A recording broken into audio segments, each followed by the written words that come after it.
আসসালামু আলাইকুম everyone, welcome to Farzana's cooking and blog. আজ আমি আপনাদের সাথে শেয়ার করব আমার অত্যন্ত পছন্দের একটি রেসিপি, চিংড়ি বালাচাও ভর্তা। কক্সবাজার যখন গিয়েছিলাম তখন এক বয়াম চিংড়ি মাছের বালাচাও কী যে পরিমাণ দাম চেয়েছিল শুনে তো হাঁ করে রয়েছিলাম। তো ভাবলাম না, এখান থেকে কিনবই না, ঘরেই নিজে তৈরি করে নিব খুবই অল্প সময়ের সহজ পদ্ধতিতে। তো সেই রেসিপিটি আজ আপনাদের সাথেও শেয়ার করছি, যাতে আপনাদের কারো কারো হলেও একটু উপকৃত হয়। তো যেই ভাবা সেই কাজ, হাজব্যান্ডকে বাজার থেকে এমন গুঁড়া চিংড়ি শুটকিগুলো নিয়ে আসতে বলেছিলাম, তো সে আমার জন্য এমন চিংড়ি শুটকিগুলো নিয়ে এসেছিল। আর এই শুটকির আমি 2 পদের ভর্তাই খেয়ে দেখেছি। এই ভর্তাগুলো এতটা পরিমাণ মজার হয় আর দাম তুলনামূলক খুবই কম। এখানে 100 গ্রাম চিংড়ি আমার হাজব্যান্ড এনেছিল খুবই অল্প দামে। এরপর আমি চিংড়ির গায়ে অনেক ধরনের ময়লা বালু থাকে, সেগুলো পরিষ্কার পানি দিয়ে ধুয়ে নিচ্ছি। এর মধ্যে বিভিন্ন ধরনের শামুক, ছোট ছোট ময়লা থাকে, সেগুলো খুঁটে খুঁটে পরিষ্কার করে নিয়েছি।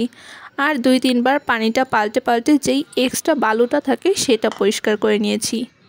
তো বালাচাও ভর্তাটা করার জন্য এখানে আমি নিয়ে নিয়েছি বড় একটা সাইজের পেঁয়াজ কুচি, আর নিয়েছি 2-3টা শুকনো মরিচ। এখন এগুলোকে ফ্রাই করে নেওয়ার পালা। তার জন্য চুলায় একটি কড়াই বসিয়ে দিয়েছি, কড়াইটাতে তেল দিয়ে দিয়েছি। তেলটা যখন গরম হয়ে এসেছে সেই পর্যায়ে আমি দিয়ে দিয়েছি পেঁয়াজ কুচিগুলো। এই পর্যায়ে পেঁয়াজটাকে আমি ব্রাউন করে ভেজে নেব। সাধারণ ভর্তা করতে যেমন হালকা ব্রাউন করে ভাজি সেভাবে ভাজবো না, একটু লালচে করে ব্রাউন করে ভেজে নেব। পেঁয়াজটা যখন হালকা লালচে ব্রাউন হয়ে এসেছে সেই পর্যায়ে আমি পেঁয়াজগুলো তেলের থেকে তুলে নিচ্ছি এবং সেই একই তেলে আমি সেই শুকনো মরিচগুলো দিয়ে দিয়েছি। আপনারা যারা ঝালটা বেশি খেতে পছন্দ করেন সেই পর্যায়ে আরও বেশি করে শুকনো মরিচ দিতে চাইলে দিতে পারেন। আমি ঝাল অতটা খেতে পারি না, তাই 2-3টেই শুকনো মরিচ দিয়েছি। এরপর আমি সেই তেলের মধ্যেই দিয়ে দিয়েছি চিংড়ি শুটকিগুলো। এখন এই শুটকিটাকে এমনভাবে তেলে নেব যাতে এর এক্সট্রা যে একটা স্মেল থাকে সেটা বেরিয়ে আসে।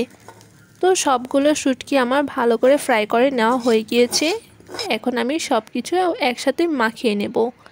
এর জন্য আমি এখানে পেঁয়াজ আর শুকনো মরিচটাকে কিছুটা লবণ দিয়ে কষলে কষলে মেখে নিচ্ছি। এরপর আমি সেই পেঁয়াজ আর শুকনো মরিচের মিশ্রণটার সাথে এই চিংড়ি শুটকিটাকেও ভালো করে মিক্স করে নিচ্ছি, হাত দিয়ে একদম কষলে কষলে ডলে নিচ্ছি। আর এতে একটা এক্সট্রা ফ্লেভারের জন্য আমি এখানে দিয়ে দিয়েছি খাঁটি সরিষার তেল। এই সরিষার তেলটা দিলে এই শুটকির ভর্তা থেকে একটা অন্যরকম ঝাঁঝালো স্মেল আসে, তাই আপনারা অবশ্যই চেষ্টা করবেন এই হাতে মাখা ভর্তার মধ্যে সরিষার তেলটা অবশ্যই অ্যাড করার জন্য। তো আমার ভর্তাটা রেডি হয়ে গিয়েছে। আর দেরি না করে আমি গরম গরম ভাত নিয়ে ভর্তা দিয়ে খাওয়ার জন্য বসে পড়েছি।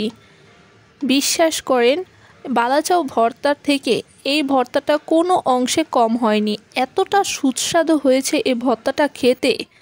তো আমি বাসায় এসে শুধু এটা বানিয়ে ভাবছিলাম যে কেন আমি এত দাম দিয়ে বালাচাও কিনতে যাব, ঘরে যদি এভাবে সুস্বাদু করে বানাতে পারি, তাও আবার এত অল্প খরচের মধ্যে। তো আজকের ভিডিওটি এই পর্যন্ত। আপনাদের কাছে ভিডিওটি ভালো লাগলে প্লিজ চ্যানেলটি সাবস্ক্রাইব করে দিবেন। সবাই ভালো থাকবেন। আল্লাহ হাফিজ।